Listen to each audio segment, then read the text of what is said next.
those are the settings I'm going to use. Hi everyone, and welcome to this tutorial about how to colour scales on a fish. It's quite a simple method. Once you know how to colour one scale, you'll be able to colour them all, and you'll end up with quite a nice effect at the end. The fish I'll be colouring is from twisttoon.com, and you can download it for free using the discount code YouTubeFish. I'll put the link and the discount code below in the description. So here I'm just colouring the base of the fish so that we're not looking at a blank fish for the whole tutorial, and then I'll be going on to start painting the scales. Here I'm painting just the shadows of the scales, first few shadows of the scales, to give us an idea of the general form on the whole of the fish.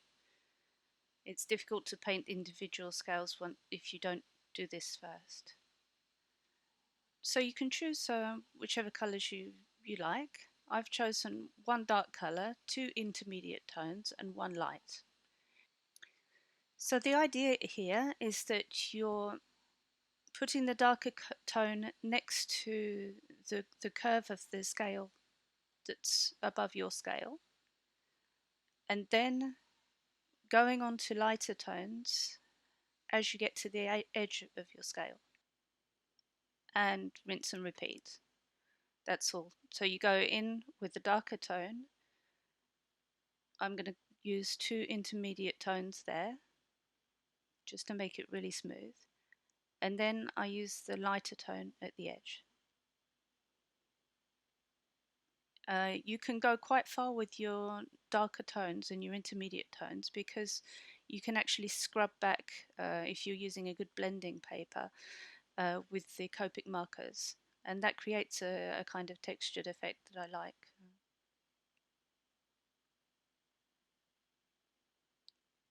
Again, a darker tone.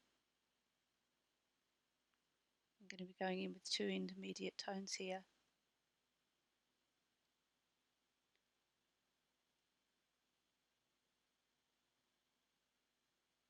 And then the lighter tone. So here I'm doing each of the scales separately, but you can of course go in and try and do the darker tones all over your fish, and then through the intermediate tones, and then the lighter tones, which will save you from swapping Copics all of the time. Save you a bit of time in the end.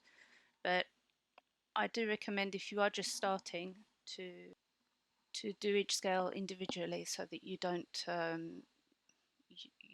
lose yourself. So soon I'm going to start going in and colouring them all at the same time.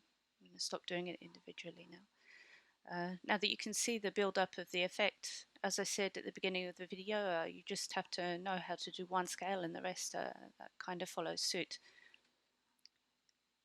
You can get a lot of really fun colour combinations going with these with these fish, because you can pretty much leave it to your own imagination.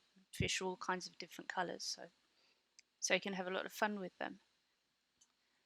Here I've chosen to go from blue to green to yellow,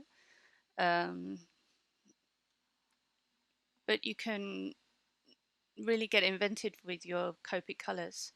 You could, for example, use purple,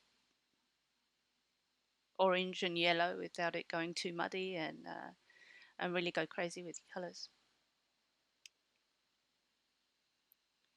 Here I'm going through the whole of the fish with the blue that I'm using.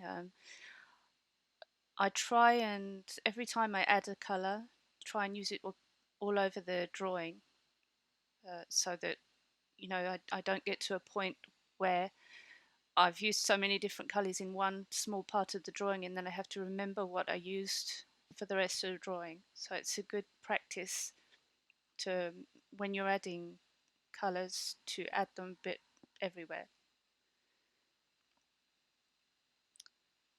Here I'm adding a bit of texture to the fish. I'd noticed that around the face of the fish it looked a bit blank, too much blank space. So I'm adding in dots. I'm going in with the dark purple to add a bit more shadow to the scales, make them pop out a bit more. Again, I'm using that purple all the way around the fish, just so I don't forget which purple I'd used.